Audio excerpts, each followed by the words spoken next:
Vous savez, j'ai connu des gens, des amis à moi, on a presque grandi ensemble. Et puis c'était Mapata et Koindelayo. Things shall dag for you. Okolukangai. You shall come and look for me. Oui, mais ceux qui n'ont pas de problème, tu as serre. Cher est à place à quoi au règlement. Oui, mais la chair tant au téléma, tu as frère. Tu as le mouton Christ, l'agneau de Dieu qui ôte les péchés du monde, c'est tout. Ils nous ont filmé, on était dans une boîte de nuit. J'ai dit, mais lui, l'homme de Dieu là, avec cette femme-là, ils sont allés chercher quoi dans une boîte de nuit? What they went to look for in nightclubs. On a déjà donné l'argent, mais ils ont dit qu'ils ne vont pas arrêter, qu'on rajoute. Bon, j'ai dit, they gave money, they want more. Vous êtes arrivé là, then they say they reach dans une boîte de nuit en train de danser. Et ça la façon dont on a là. Est-ce que ma belle est dans la 4 église ou soit dans la église? Il faut qu'on y aille. Entre nous, il y a un ça qui est beau. Ce qu'on a un véritable serviteur, tout le monde, a un esprit à pardon. Et ça nature ya bato. Parce qu'on a ma bende to ebaka na nazama lamu to na nazama bi. Na nazama nzambe to na nazama nzambe te. C'est ça. Parce que ça bato musu pasteur musu basale mabe, atel pe moninga ne poison. Whatever she was doing, son propre mari, her husband, est au courant. Was aware. Et même quand il y a de choses, de preuves, de scandales, c'est son mari qui donne l'argent pour étouffer. Even when the husband has proofs, but he gives money to keep that. Tango ke na pongyo lali o lamuki banganzam. Atoza pasteur, atoza prophète, atoza apôtre banganzam. Nga lo Bible. Obi na cher. Muto toki otanga kombo nezala Jésus. Ba makamusu toki jamais ko régler en église. Eza ba amozara faible. Une fois yo qui m'a bé à pasteur à Pengui. Donc ma bé musuto et qui jamais l'église to lobayango. Person told me Mapata et Koindelayo. Ebi mambuti, donc mambugo ebiti. Moi je suis pas fou hein. Je peux pas venir ici là na ba capture d'écran et belé, ba preuve est belé. Oh il y a ba menace personnellement à mon azui. Gloire à Dieu. Non, faut pas confondre ba problème na bino personnel na musala. Donc so dongo bo mamutu tel bo luka bo mamutu ana mais musala o eza musala nzambe. Les amaka musuto koki jamais ko régler en église. L'église to eto sambele to kumisi nzambe eza lieu de culte. To bimi.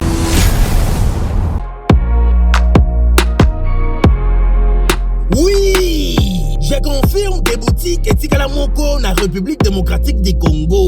Miss Lo boutique a même biso poto na Kinshasa. Ah, merci mingi na maman Laura na ndenge o même biso poto na Kinshasa. Bonjour madame. Bonjour. Ah, les amis, Miss Lo boutique, toi tu as l'arrivage de France, États-Unis. Tu as un peu de Kiko. Contre Kiko. Non, quand la bureau sur son baya, aïe, tout qui n'était oui. Ah, tout qui n'était. Ah, les amis, Paris, États-Unis. Les amis, mélange. D'accord, la même différence dans l'eau parce que le réseau par Colibo, tu fais des tenants, tu vas pas moucher, non, je te le dis. Il pas habitué pour de ça à 48 heures. En tout cas, ma qualité na moni, hein. Moi na maman, kobukanate. Soko lingi olata, kitoko, peba yeba yo, yaka mbangu na Miss Lo boutique. Nengo okokuta basapatu bilamba ya basi maquillage mafuta ba parfum pe biloko mususu te poto kiti na Kinshasa pour mon abiso ezali pas cité tozwami bongo na avenue Victoire numéro 5 commune de Kasavubu topo bengi biso na téléphone na plus 243 85 64 11 889 0033 78 33 03 749.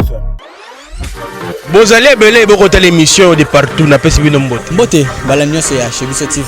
Oui malamu na mission na bino réponse à nos questions. Yande ko na pesi moyini nanga mbote, moyini bonjour, moyini nanga bonsoir. Mbote bala nyonso ya Chebiso Télévision, très heureux de vous retrouver encore sur cette chaîne éducative professionnelle, la chaîne qui nous ressemble, chez Bisso Télévision, déjà plus de 142 000 abonnés. On vous demande de vous abonner très massivement sur cette chaîne éducative professionnelle. C'est ma chaîne, c'est ta chaîne, une chaîne qui nous ressemble. Ça me ressemble, ça te ressemble. La chaîne qui fait de nous de bons serviteurs et de belles servantes de Dieu. Merci pour cette confiance et la fidélité. Vous ne cessez jamais de nous donner sur cette chaîne éducative professionnelle chez Bisso Télévision. C'est pour la première fois que vous nous captez. Là où c'est écrit en rouge, s'abonner, appuyer ou cliquer, alors évidemment il y aura une cloche qui va sortir. Et vous voulez être la première à recevoir toute notification sur cette chaîne chez Bisso Télévision, appuyez sur la cloche, vous ne raterez aucune notification, aucune émission sur cette chaîne chez Bisso Télévision, la chaîne qui nous ressemble. Voilà, merci à toute l'équipe de chez Bisso Télévision, merci à Dinige qui nous aide là derrière la caméra ainsi à la réalisation. Merci à toi, merci à Eli Elias, merci à Chris, merci à Jonathan Moukadi. Voilà, merci aussi à tous mes partenaires. Je salue d'abord, je commence SKS. Merci à toi SKS, clin d'œil à toi. Merci à cette dame Reine 1212 SK, c'est comme ça qu'on t'appelle, Souviens Kitoko. Merci à toi depuis Matadi, cette fan. Merci à toi Souviens Kitoko. Reine 1212, c'est comme ça qu'on t'appelle.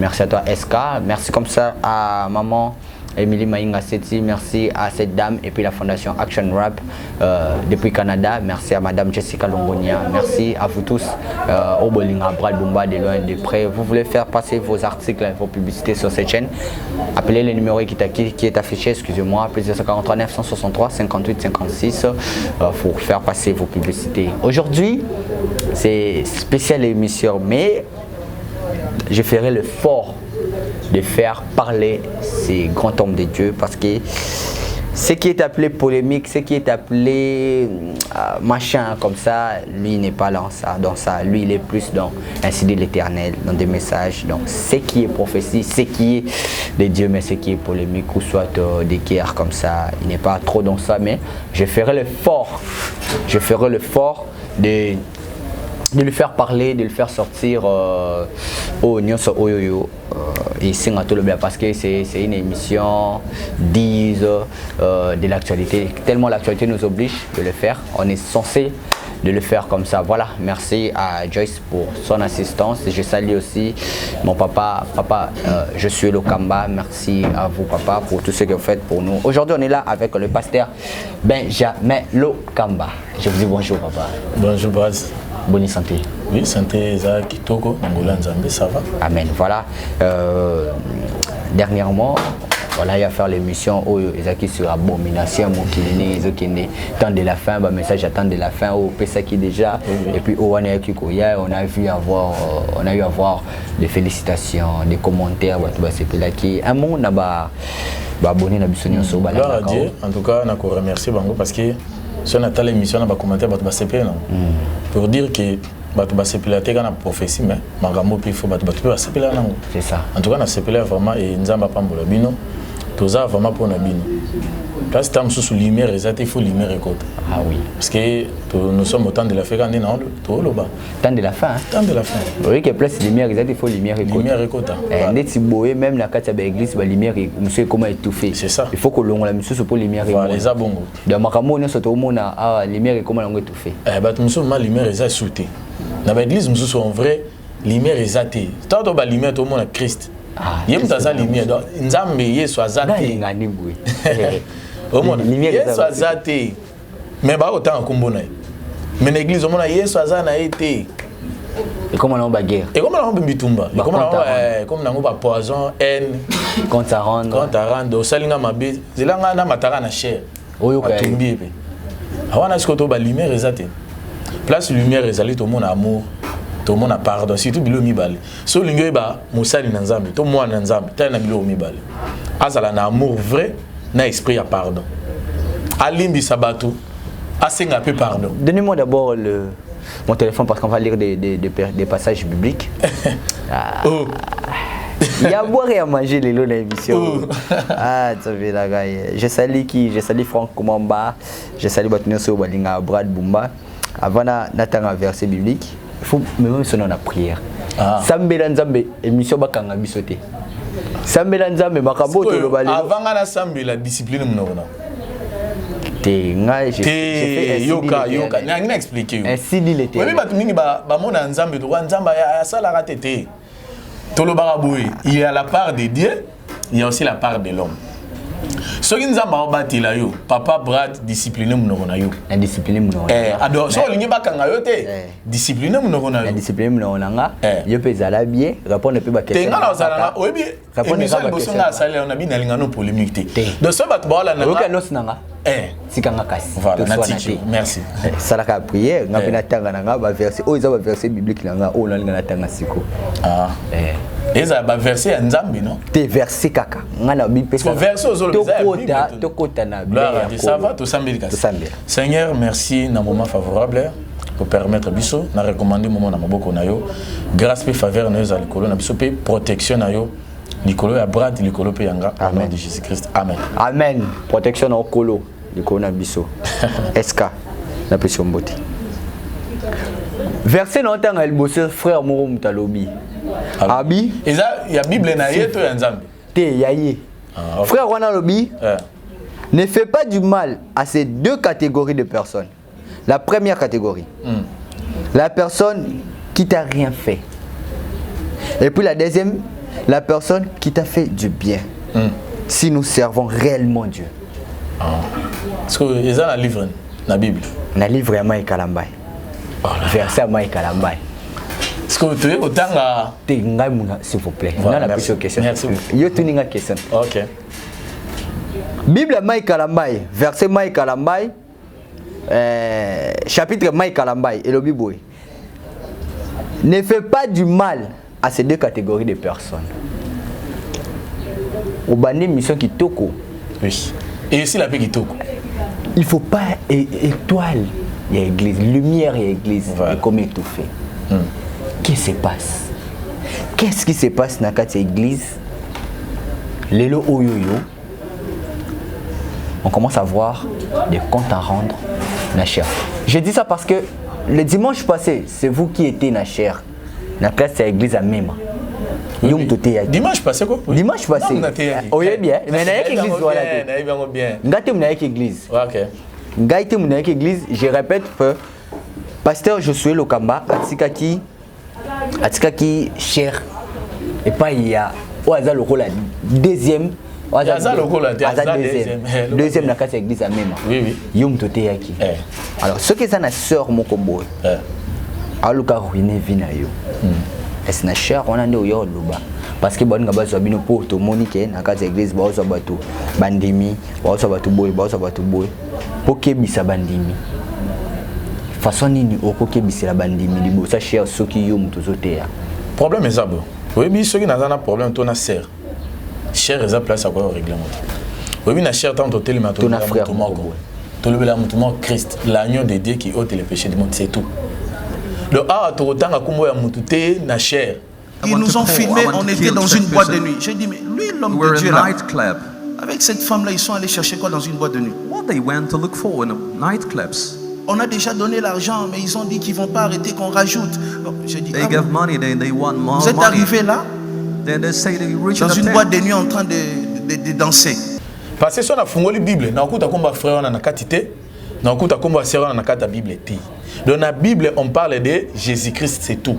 Même s'il y a du mal. Yango ozomona mal détruire l'église. Ma beso ezo détruire l'église. Faut que bisaba ba. Ko kebi sabato. Eza la façon ni na kolobela yango. Est-ce que ma on est dans kati église ou soit eza libanda église? Il faut koyeba. Ba ma même eza libanda église, na kota on église té. Ata pesa ki libanda église, to yibi pene ni na ko régler yango entre nous. Ya on a bisa ki obu. Ce qu'on linga ba véritable serviteur to moi na Nzambe, as un esprit à pardon. Ça me doit ko limbi sa te tala bien c'est que na ko moi na Nzambe. Ça c'est des un, as appel amour. L'amour vrai. L'amour vrai. Mais l'amour n'exclut pas la distance. Il faut que papa. Il faut muto asalo mabe olimbi salo na musika mais beaucoup collaborer les sociétés. Muto asalo mabe qui était un ami proche pour toi. Muto asalo mabe. C'est ça nature ya bato. Parce qu'on a mabende to ebaka na naza malamu to na naza mabe. Na naza nzambe to na naza nzambe te. C'est ça. Parce que ça bato musu pasteur musu basale mabe, acheli pe moninga ne poison. Moninga ba kufi. parce que wana to le bazar vrai to ça faux zomon et le zoboma yango zomona na toucher point mobo na toucher point na eza la bible na toucher point libanda te eza la batu nzamba tinda ba lion ba dévorer bango parce que babi ko servir nzambe te eza la bible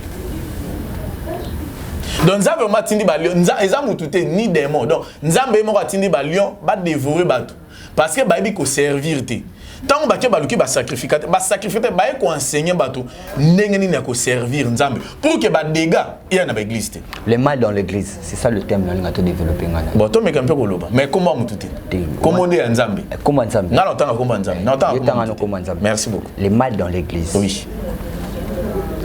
Ça vous arrive?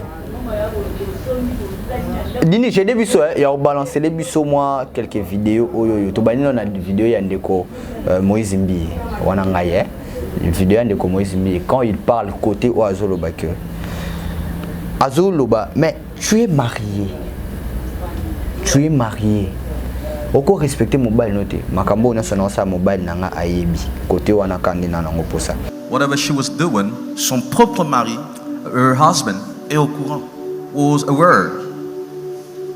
Et même quand il y a de choses, de preuves, de scandales, c'est son mari qui donne l'argent pour étouffer. Even when the husband has proofs, but he gives money to keep that.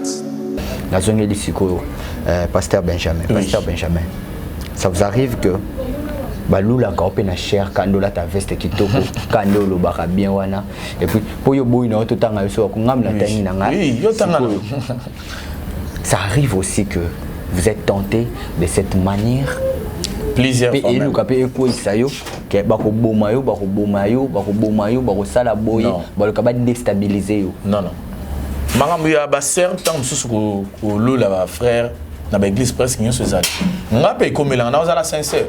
Ah, non ça sincère. Komela na ngopinga na boya pe. Mais comment ba menace qui ba bomanga ba kangisanga non. Mais parce que la personne n'est pas tant influente que ça. Bon et comme la matin on est influente hein. Quand sœur mo ba se planer kana ngane na modérande na te yaka a m'équiper ko tenter na mais et simba parce que na obanga nzambe. C'est tout. Na boy na. Moïse Mbi avait raison ya obanga nzambe. Effectivement il faut obanga nzambe. Aboya. Obi nzambe ba sala lage na tremblement ko banga. C'est là brad na expliquer le mot nzambe autant sur le lo na temps na biso to sakana. Ba sakana nzambe te. So bani otala makambo nzamba sala batu mamba oyo kanzala nzamba kitisi man batu bali na désert maibimi ba miracle bango tango otala banga nzambe tango oke na pongi olali olamuki banga nzambe atoza pasteur atoza prophète atoza apôtre banga nzambe. Est-ce que oyebi ke Abraham akutana nzambe nzambe bise je suis ton père. Isaac akutana nzambe nzambe bise je suis ton père. Nzambe akutana Israël ou Jacob nzambe binga je suis ton père. Jamais dans la Bible akutana je suis ton grand-père basaka na grand-père mais père basaka na père te. Dieu dit au nzambe bisa Israël qui naza grand-père na naza papa na naza papa donc papa basaka na papa te mais grand-père ne basaka na grand-père. Parce que nzambe aza père donc aux à la prophète aux à l'apôtre aux à l'évangéliste aux à la sœur oyemba banga nzambe. Vous êtes les enfants. Oui. Il y a papa, je suis Lokamba. Et arriva que, en fait, détruire papa Lokamba, il passe par vous. Par moi. Par vous, c'est-à-dire dans général Bana, Lokamba déstabiliser. Papa n'a pas de poison. Ali on a pas balé ça fait pas poison mais gloire à Dieu parce que nous avons épargné. À quoi fait? Et ça pas pasteur monsieur pas faire na poison. Mais que mutanga ça l'évangile c'est Josué Mabé. Ali ka par moko ya banana nanu salimate. Nanu vraiment salimate. Bon je ne sais pas ce que salima mais salima nanu. Le mal dans l'église. Ah nzambe nanga. Nzambe nanga. Na loba. Ah merci. Natangi verset mususu. Voilà. On est qui fait un verset. Qu'est-ce qu'on a liboso? Verset Mike Kalamba officiel et lobby. Reste dans mon dos où tu es. Mais écoute ça. Même quand la méchanceté te caractérise au point de faire ta nature, ne fais pas du mal à ces deux personnes. Deux personnes en Tangaki. abi reste toujours dans mon dos azui photo na Mukongo apesi image wa tu bazola kisawana alors que muta bandi koloba c'était notre pasteur Moïse Mbi qui nous dit Moïse Mbi alobi ba tenter ba luka pe bazwana bana na ye ya majabu avant na lekisa audio ya guitariste na biso comme on est là béton Cédric Béton c'est toi la vidéo il y a Obi Ndeko Cédric Béton. Cédric Béton bien. Voilà. Bien. Vraiment. Tu peux se pembo tes places à Zali. Avant tout ça, bah on peut baser parmi bana oyoyo. Baza qui peut tenter. Il y a des compétitions mon robot pour ne pas citer le nom parce que même Yemoko Mutalobe le but ça t'inquiète pas comboter. Mais toi qui n'est qu'un ba caractérise n'engena ni verset ya Bible ya Mike Kalamba et lobby. Version année lobby reste dans mon dos où tu es, mais écoute ça, même quand la méchanceté te caractérise du point de me faire ta nature. Donc, tu me t'aimes ma bémo et zobo ta matina cher au comment le babilo comme roboy. Nga le baïbo, obi na cher. Muto toki otanga comme les aragis. Ba makamusu toki jamais ko régler en église. Obi pourquoi? Ba ça ba âme ya nzambi. Et ça ba âme aux ara faible. Une fois yo qui m'a bé à pasteur à pengui. Donc ma bé musuto et qui jamais l'église to loba yango. Jamais. Donc ça le roi to bando tanga ma Bible, to tigi no Bible, to komi ko lobela batu. Na lié o eza saint. Une toute petite chose. Vous savez, j'ai connu des gens, des amis à moi, on a presque grandi ensemble. Et puis c'était Mapata et Koindelayo. Things shall dag for you. You shall come and look for me. Mais ça fait mal, muta baotine ba photo frère tel pasteur tel la boîte. La boîte. Est-ce que ça na église?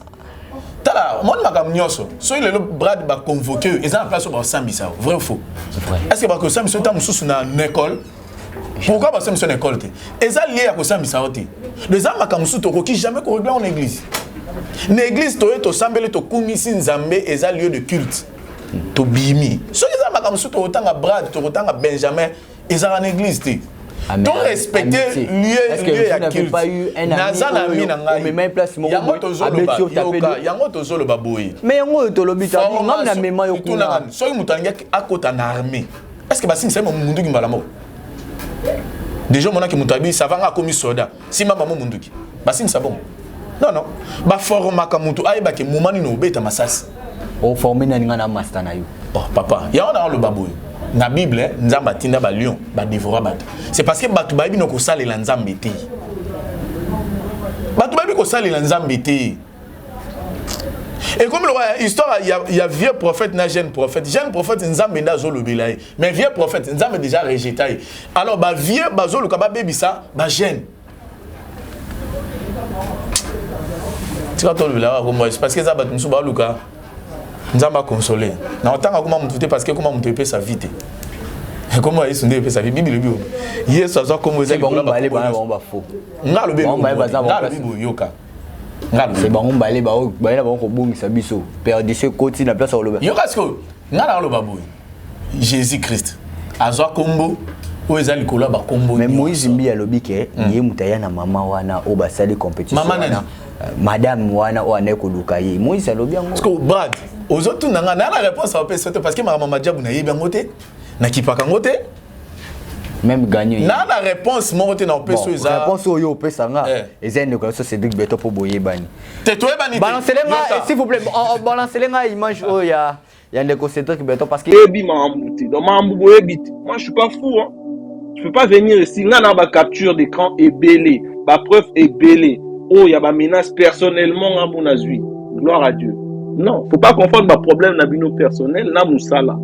Donc so bengo bo mamutu tel, bo luka bo mamutu ana mais musala o eza musala nzambe. Il y aura moins 10 minutes qu'on va laisser pour la ôter à Bassel bateau voilà, on a biso moins 5 minutes pour ça et puis sans oublier temps de la fin. Oh non, c'est ça mamoueta. Il y a temps de la fin. Oh, c'est ça temps de la fin. Hein? Oui oui. Ba pasteur ba c'est ba régler ba compte na cher. Le bon homme qui temps de la fin. Na le bassin. Pasteur on a cher. Pasteur. Funga ma. Ya ngana ol baboy. Makambu yoka. Oma makambu Brad. Likamuso que c'est passé dans l'église. Batu ba moni. Pasteur a la capacité à vendre ça peut battre dans l'église. Mais likambo et salema qui ont cachette. oh église et ba quitter. Donc jamais qu'on mais il veut faire voir l'église que il faut faire attention parce que demain bon Lucas Siko va déstabiliser l'église. Parce qu'on a une question mon temps tunanga. Papa je suis le kamba bete biso li solo que père na ye. Oya bimise na liloba papa spirituel ayana ba avocat tout pour na koluka kaka ba boto l'église wana. Voilà salaire mabi. Mais yango bezo koma ke Moïse azoloba excusez-moi pasteur Moïse qui nous parle que lobby paka elingo ba misusu ba koma côté les médaillés. Mais qui sait que baza financer donc c'est pas maman wana. T'es pas ni camarade. Si les kamobimi na église, tango banda ke église ebaki. Si baza na ba boîte. Église ebaki. Ah bon yo sérieux pour que na boîte. Ya na bi église ebaki. Il faut côté. Brad, na autre nos questions. Tango likamo banda ki. Tango ndé peut-être le bi qui a présenté qui ne que pas maman wana. Église ebaki. Inutile ba on église. Il fait ça émission. Il faut voilà, il faut que aluka yo, bo ça l'émission. L'église té papa. Wana za comment nzambe. Eza comment nzambe. Ah. Mais par exemple peut ça man église. Papa na biso lo kamba lo baraboui. Yo kana bisa. Exemple peut ça man. Yo ka phrase. Papa na biso je sors le baraboui. Un véritable commando ne tourne jamais les canaux vers ses frères. Un véritable toza na front na est. Phare d'essai, Sodamora Baluki, abando tiré baninga, akomba mou ennemi. Ah, ce que le corps comprendre. Les tu es boti qui est ennemi à ma casse. Ah, wana ce que. Est-ce que ça qui est ennemi, toi qui bombarde? Na éviter. C'est ça qui bombarde. Na éviter Brad. On va suivre. Parce que yo tangue là, verset, ngapela tangue le verset moko. Ça aussi sa version à Soukao. Parce qu'au verset à Cédric Béton. Voilà. Chapitre Cédric Béton. Nazo qui sa mukie ba tuba yo kango mukie pour te développer mais kuna to zongo en exclusivité to yo kanyoso. Voilà. Mukie kaka Cédric Béton boyebani oyebi. Te toyebani te. Nga na yebe vi que ça basiste mais ya yebi. Yebi mamuti. Donc mambu boyebi. Moi je suis pas fou hein. Je peux pas venir ici nga na ba capture d'écran est belé. Ba preuve est belé. Oh y a ba menace personnellement à mon azui. Mais je me demande, on est dans quel milieu? Non. Pourquoi on a pas chrétien aussi mbabinote? Non, parce que bino banani. Et puis faux chrétien. Nzamba ko sarate. Tôt ou tard, beaucoup de gens vont comprendre que il y a influence moya mabe na mambwana ezali. Ni mbongo on a répété et sur les solutions ma munyo sauté. Mingi ba kekuna de apo na mbongo. Mingi ba kekuna de apo na mbongo. Omoni ebele bana pona mbongo lati veste uchima na compagnie na batu soit là proche kuti ya mutu mais au mona que ou lati veste pe normal OK mais non omoni mais ngala on le baraka aussi longtemps que vous crachez na mamna bino mamna biso vous crachez na ngo que non na sali na biso na ndengo bolingi et puis na télé bon ça l'impression moro bo que non il y a ou batanzam de ou quoi que ce soit et simbate nazika voilà nazika c'est des béton OK na OK parce que exclusivité nango ezawana bola nango mobimba kona ta guitariste ya papa pasteur Moïse ya beta na tala fait batito na ina travailler ya beta papa Moïse mbi même yé moko pas tenté tant ba boyi ba mo luka ba menace de mort yo tatangi na komba majabu na katia tanga ce verset non casse avant te définir dans la Bible non so za Bible nga za Bible ya Bible eza top de nga za top Moïse nga tanga na Hébreu naza na Bible top Moïse mbiye top Mike Kalambai top Cédric Béton parce que nga na la Sainte Bible verset ngo pesa nga na otanga ngo na pesa verset yango Hébreu tanga ka Hébreu zana ibso Hébreu nga naza na ngo Hébreu nga na ngo yango des comptes. Oh. C'est à ce point. Hébreu. Au point qu'un frère, un bien-aimé que vous connaissez a été attrapé avec cette personne, mais dans une chose incroyable, mais c'est l'homme qui donne l'argent pour étouffer. J'étais avec Carlos ici quand ils ont appelé. Until the brother was trapped and good and that. T'as des comptes à rendre à ses faits.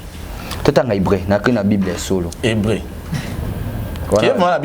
Obi, olobi bien. Na kena Bible ya solo. Ouais ba Bible lokuta. C'est o nyoso ezama malukuta. Vous avez raison. Yosko kena Bible. Tanga tanga hébreu. Yo do Bible solo pe epano yo mona na te. Voilà, Hébreu. Na tungi si oka komoni. Hébreu chapitre 9. C'est ça le Nouveau Testament. Yo bo do ibiti so Hébreu zala. Songa na bina banoloba wa. Hébreu chapitre 9. Ah, nzambe makambo ezoke musika. Hébreu chapitre 9. Tangaras, le verset 5 à Pamba. 5 seulement.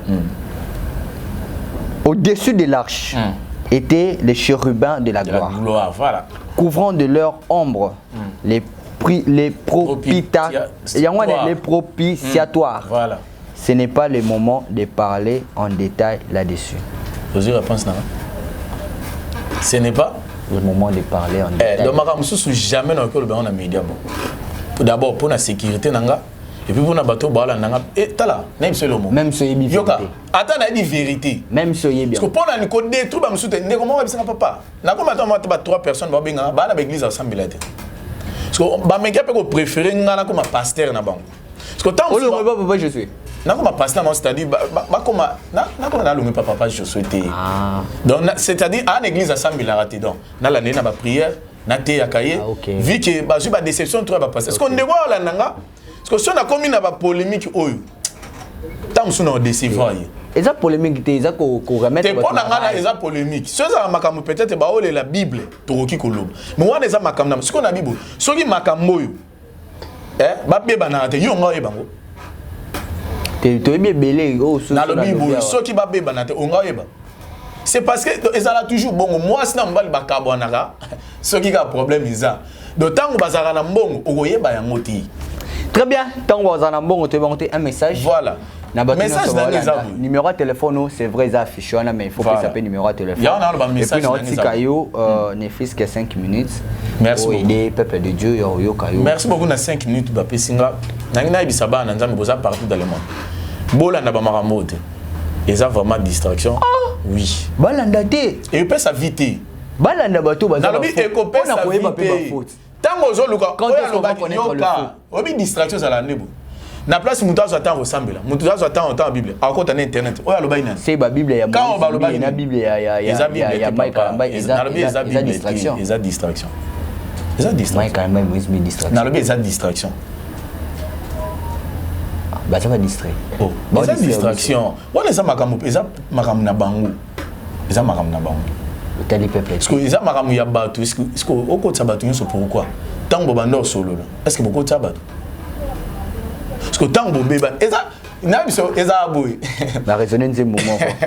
Ngolu na yo, oui mon l'église. Ngolu na yo eza ngolu na yo. Likolo nanga. Naïba. Tadi wana. Naïba. Ah, bipo yo lokota ngakole. Toyebi yango. Voilà, ngana yimba ngota. Oh, yenzu monzambe. Na yimba ngoti.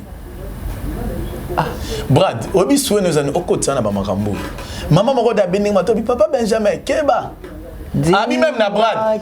Brad fréquente. Kota émission na yoka. Tu es. Ceux qui s'assemblent se ressemblent à cause de leur influence. Ah, na raisonné Nzembo, je coupe là ça Mike Kalamba. Comme toi, je veux parler comme toi. Ah, oui, dis-moi dit.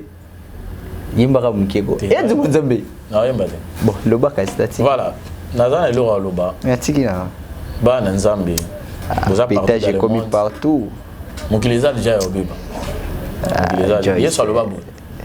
Ba te bile ba na kombo ne mais bo koyeba ba na ba fruit. Ba fruit tango ba na robima ne to koyeba ba vrai na ba faux. Tokanga na Nzamba solo. Tokanga vraiment na Nzamba solo. Temps de la fin. Voilà. Bible dit que celui qui est saint se sanctifie encore. Yom toza mo santo kopengwa te parce que ozoka makambo. Biso toza ba ja Nzamba tindi biso. Alors toza sensibiliser batu nyonso ba vrai pe. Nous sommes au temps de la fin. Ba makambo tango ezobima to lenda. To persévérer. Christ azolba, c'est lui qui persévérera jusqu'à la fin sera sauvé. Donc to persévérer tina suka Nzamba kopambola biso. Non, c'est parce que na batu mi baza ko encourager nga et puis nga pe na ko encourager bino toza dans le bon, to continuer toujours bon. To la na ba makambo te ba mama ba pasteur na za makambo na bango za ba vie na bango. Tant makambo bana o simba to yebaki yango te. Donc to yebi parce que makambo bebi. Donc ceux qui peut beba te ngalo to ngoto yeba talo to se concentrer na makambo na biso. Makambo na biso ezali lola, makambo na biso zanza ba pambola biso tant que na enlèvement ça limité aux appels na droit au pambolam. Alors na moment que OK musala tika ba polémique wana so au travail kende ko travail nzamba pambola yo muto débrouiller kende ko débrouiller nzamba pambola o peza musala nanga nzambe pa so pambola nga na musalo nazo profiter bala na mai kalamba ité bala na Moïse Mbi banda kolanda bango lelo ti année aussi là au moins que ozelo te vrai faux banda ko kolanda ka monde polémique et ko pesa yo le côté voilà numéro nanga plus 243 81 71 00 439 donc plus 243 71 00 439 donc plus 243 81 71 00 439 donc vous avez besoin de contacter Nazali wana eza makambo belé il faut que tu loba kanga loba qui est ko makambo ya ko lobeza bo ya ko enseigner d'abord ba eza makambo te ke na ye autant que la pasteur fait to continuer influence ya combo et ya eza ba mususu combo na izo eza flash donc prochainement tant on ya kotangela ba komba batu te tika côté ya komba papa mbi et là tapé moi na moni te rosa œuvre de l'éternel papa zaï mabeta donc ba œuvre sur moni œuvre zo connaissez que ça makamusu za derrière donc mai kalamba ikomba na to ibango te to ibon kai pané ba papa Emmanuel Mbi na le belo mo ba papa Emmanuel Mbi baza ba papa oyo baza ba papa vraiment ba travail dur pour na réveil RDC wana vraiment non boy yango te donc baza ba papa na msuna landa pe bana banda ko landa ba enseignement na ye pouvoir equity de père au fils ça devient héréditaire et ça le roi David na Salomon parce que Lucas histoire de David a salé na de Salomon salé papa na mwana bon on so gloire à Dieu donc bana nzambe sagesse et intelligence David a zai mutabitumba mais Salomon c'est une sagesse et intelligence oui mais ce qu'on dit suka Salomon da suka vanité de vanité voilà c'est ça tamsusu mbongo luka mbongo nzoka ememo pela bien lingi mbongo mais akosala mabe o nyoso mbongo gloire à Dieu Bible nyoso na toujours Bible zoloba l'amour de l'argent c'est les racines de tout le monde somme talingi mbongo ah ça nyoso merci beaucoup pasteur Benjamin numéro encore à téléphone c'est vrai ça moi affiché oui ils ont affiché mais nazo rappeler plus 243 81 71 00 449 ah bipo yoloko tanga kolo yeso motema nanga moko témoin donc c'est la ngolo na hote il faut la prier pour la ngolu calculer ya nzambe ngolu makambo ya lola pe boye basantu to ganga ngolu na yo kitana cité Betele kitana église mai kalamba ye toyoka ye sengwa ngolu après ce que tu na comme toi je veux parler comme toi. Ah, Mike Aboye, parce que Dio, on a battu la veste à Pembe. Il faut balancer cette photo des bidets. Balance, il y a photo à Pembe, on a veste. Merci. Merci. Prière à ce gâteau. Voilà, peuple de Dieu, vous avez un problème, non? Priez pendant quelques secondes. T'es où, Imbate?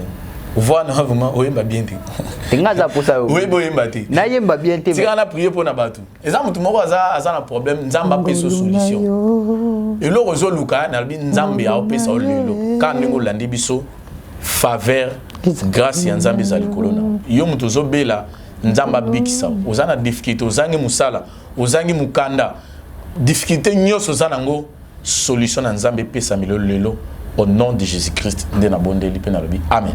Amen. Ngoluna yo, ezangoluna yo, likolona Mike.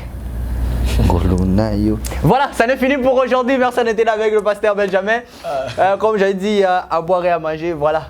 Que dire, c'est le temps de la fin. C'est pas moi qui l'ai dit, c'est le pasteur Benjamin qui nous a expliqué le temps de la fin. Il ne faut pas étouffer la lumière. Là, la lumière est étouffée. Il faut maintenant éclairer l'église. Et puis, l'église Nini. C'est ça les problèmes. On a eu à mettre le point sur les i sur ça. Merci à toute l'équipe de Chebusot Télévision. Vous étiez nombreux de nous suivre partout. Ne tenez pas rigueur. C'est une émission d'ambiance. C'est une émission qu'on voulait un peu mettre un peu du comme pour se toucher trop de sérieux. J'attends que demain on m'appelle et qu'il y ait IP crime surtout ngande na lemba ba IP crime wana pour discipliner mon na bo oyo lobia so ba ba chauna nga tengi kombo yesu yesu okanisa ngate on se retrouve prochainement au revoir. Oui, je confirme des boutiques et Tikala Moko na République démocratique du Congo. Miss Lo boutique a même biso poto na Kinshasa. Ah, merci mingi na maman Laura na ndenge omemeli biso poto na Kinshasa.